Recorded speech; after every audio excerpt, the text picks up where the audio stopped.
Entering the second plateau. Yo, what's going on? It's someone that's no one, and welcome to today's report. Today's report was sent in by Riley Jordan. The gender, male. The drugs used were Dextromethorphan and Cannabis. The dose, he took a whole bottle of DXM coming out to the second plateau with bowl hits mostly in the beginning. His prior experience to this was one DXM experience at 120 milligrams, and this all took place in his house. So this is a pretty cool one, especially seeing a beginner's perspective on DXM. So I think you guys will enjoy this one. So without further ado, let's dive right into it. A few days ago, I decided it would be a good idea to test the waters of DXM. I've had one relatively good trip on it at 120 milligrams, which was relaxing, euphoric, really enhanced the trippy playlist I made, and overall wasn't that bad of a time. Fast forward 3 to 4 days later, I had a little bit of Robocough left, along with another full bottle, and decided, fuck it, I'm free tomorrow, might as well see the Dextroverse, and planned to dose enough to reach a second plateau.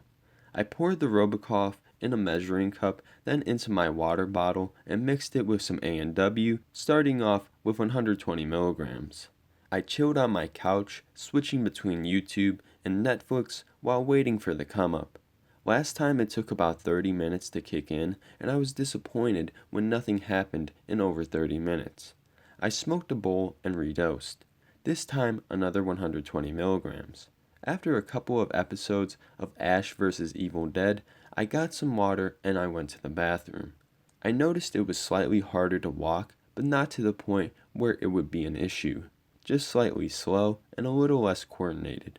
Getting back to the couch, I took another hit and got the bright idea to just pour the rest of the DXM in my bottle and down it. A few YouTube videos later, I got up and went back to the bathroom. Even less coordinated / functional than before, kind of felt like all of my muscles in my legs were slowly giving up on me. Stumbling through my hallway, I pushed myself off the wall and made it inside. Before leaving, I noticed in the mirror I didn't really look much like myself. My features seemed different and distorted. My skin looked red and puffy. That's when the robo-itch kicked in. It wasn't too bad at first, but got progressively more unbearable throughout the night. Walking back out and trying not to scratch, I sat back down and played the most chill music I could think of. I kicked back, relaxed, and checked to see if I had any closed eye visuals, and I did. Tunnels, fractals, it's kinda hard to describe, but it just felt like I was falling down the Dextro rabbit hole. My euphoria was cut short when the urge to scratch every part of my body returned only 10 times more intense. I resisted as much as I could, but before I knew it, I was scratching and raiding my cabinets for an antihistamine. After an unsuccessful search, I figured I should eat and get more water. Every step was taking about 5 seconds each, and I was just guessing where my feet would land. I heard my friend Trey's voice telling me to drink more water, bro. Fuck robo-walking to my cup. I drink straight from the sink. As long as I have water, I'll be all good.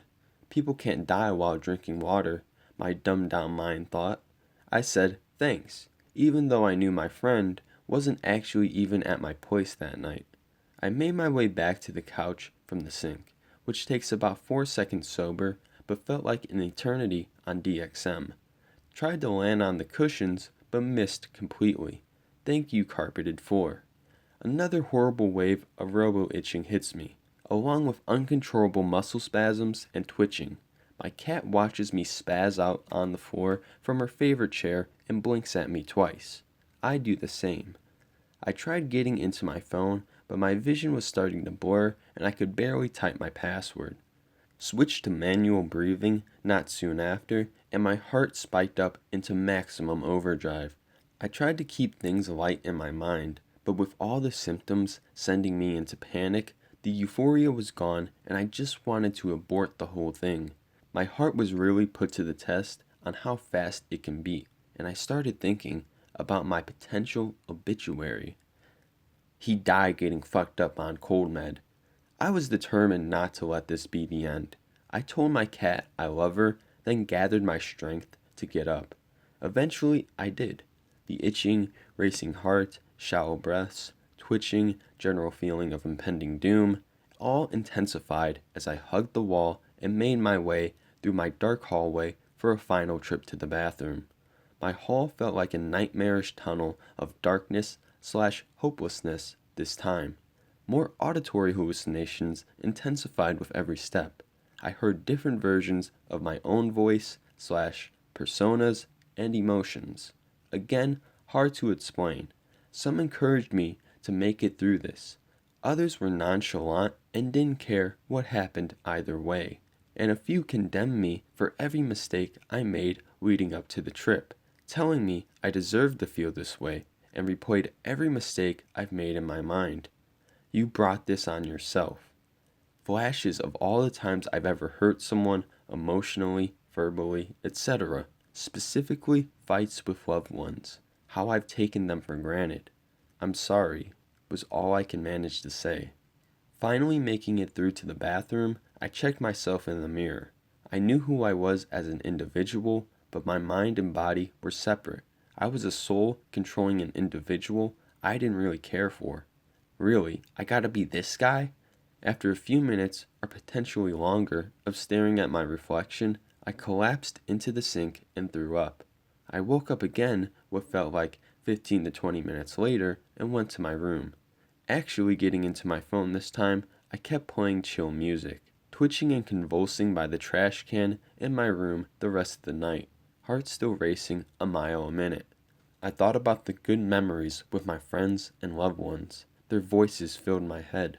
It helped a bit as I laid there restless for hours, praying that I'd be normal again soon.